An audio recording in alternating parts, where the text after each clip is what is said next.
Good morning, this is Anna Farion from Safoso, interviewing today Lidwien Smit from Utrecht University, working in work package 4 of the effort project. Good morning, Lidwien, and thanks for having us.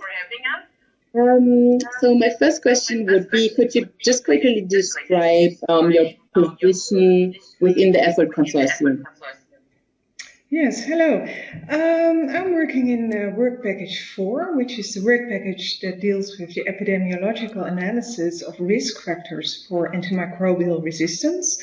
And we're really studying this on a farm level. So we're looking at farm level determinants in relation to resistance patterns also at the farm level. Yes, thank you. So let our readers a little bit know what you have been working on in the project more specifically. So I'm mainly a co-supervisor of PhD students. We have currently 3 PhD students here in Utrecht or in our work package working on the data analysis of the associations between determinants and antimicrobial resistance. So that's mainly my task.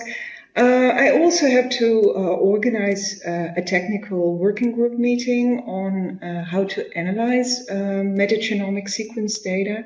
And that's really new to work on a lot of metagenomics data. And we were really struggling in the beginning how to do data analysis on this.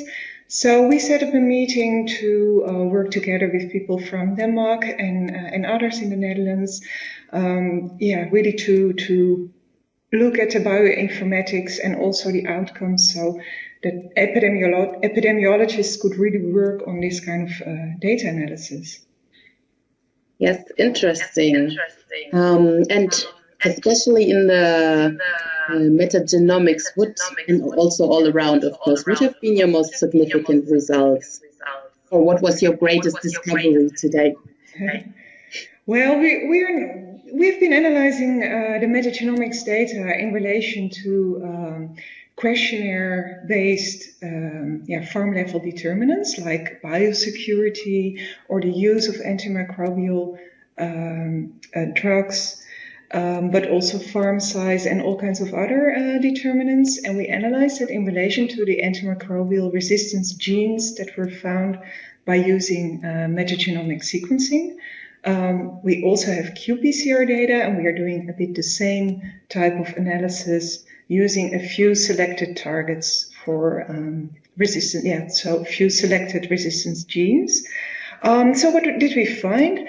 Well, we found that there is an association between specific usage, like macrolide use or tetracycline use, in relation to antimicrobial resistance genes that we discovered or that we found by using the metagenomics sequencing. But we also looked for other determinants like biosecurity or cleaning, disinfecting, and it's very limited what we could find in terms of associations between other determinants of antimicrobial resistance.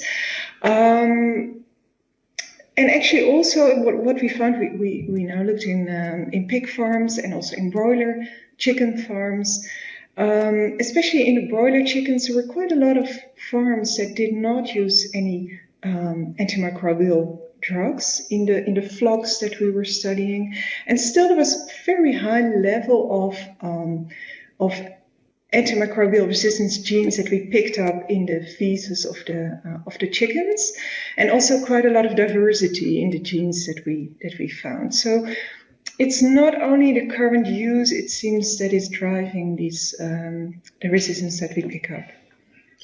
Okay, yeah, that's very interesting indeed. So can you probably put this a little bit in the all over scope of the effort project? How does it fit within the whole AMR issue, and how is it important and relevant outside the project as well? Well, as an epidemiologist, we are always interested in prevention. What can you do to avoid the development of AMR? So we hope to find more clues for farmers and others to further reduce the use of antimicrobial drugs. And we clearly find that if farms use less antimicrobials, they also have less antimicrobial resistance. So that really confirms, that we really should use less antimicrobials. But in terms of prevention, you would also hope that you would find other reasons why certain farms have more resistance than others, even when you adjust for all the differences in usage patterns. Yes, and that leads directly to the next question that I would have, which would be about the translation and implementation of the results after the project has finished and you have consolidated your results into the daily practice on animal farms. How would you envision this? Yeah, so as I said, this really stresses the importance of further reduction of AMU. Something else we're also going to do, and I didn't mention yet, is that we're also looking in human populations.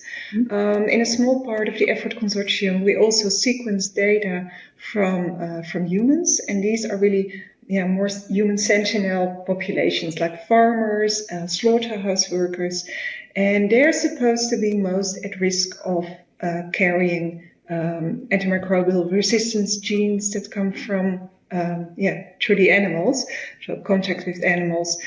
So they're really important to see whether there's actually also a public health relevance of what we see in those animals. And also we collaborate with other work packages more downstream, to really quantify the risk in the whole food chain. Yes, so that sounds really interesting, and I think everyone is looking forward to seeing and hearing even more about these results and how they are in the end translated.